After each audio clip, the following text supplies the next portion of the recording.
এই ভিডিওটি আপনারা মাননীয় প্রধান উপদেষ্টার কাছে পৌঁছে দেবেন।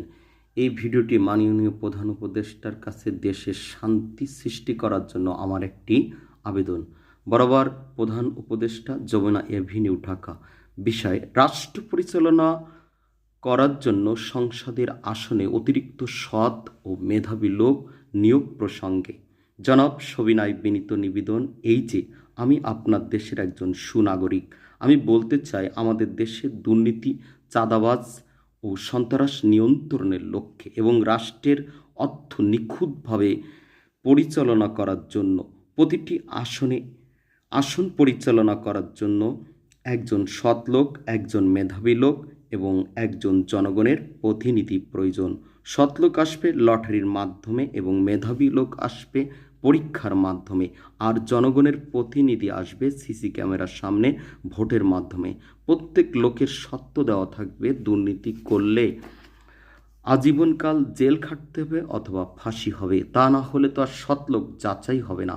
সৎলোকের কাজ হবে অর্থ পরিচালনা করা, আর মেধাবী লোকের কাজ হবে সমস্যা খুঁজে বের করা, আর জনগণের প্রতিনিধির কাজ হবে সৎলোক মেধাবী লোকের সাথে আলোচনা করে সমস্যার সমাধান দেওয়া। আর দেশের সকল সরকারি বেসরকারি অফিসগুলো আয় ও ব্যয়ের হিসাব সন্ধ্যার আগে গোটা জাতির সামনে তুলে ধরতে হবে সাংবাদিকদের সাথে করে নিয়ে। আর অভ্যন্তরীণ শক্তিসম্পন্ন গোয়েন্দা কমিটি গঠন করতে হবে গোপনভাবে চাঁদাবাজ ও দুর্নীতিবাজ সন্ত্রাস ধরার জন্য। রাষ্ট্রের হিসাব যদি প্রতিদিনের হিসাব প্রতিদিন প্রত্যেকটা অফিস দেয়, তাহলে দুর্নীতিবাজরা ধরা পড়ে যাবে।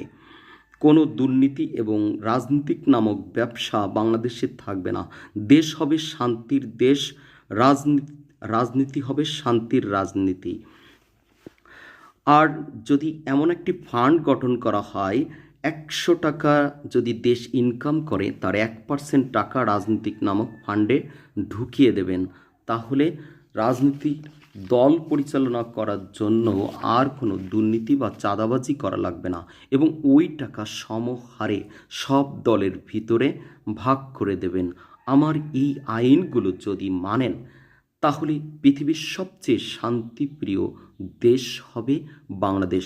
অতএব প্রধান উপদেষ্টা মহোদয়ের কাছে বিনীতভাবে অনুরোধ, সংবিধানের প্রয়োগ ও বাস্তবায়ন করে দেশের চিরকালের জন্য একটি শান্তির আবাসস্থল তৈরি করে দিয়ে যাবেন। ইতি গবেষক মোহাম্মদ বনিয়ামিন, আমার নিজ জেলা যশোর।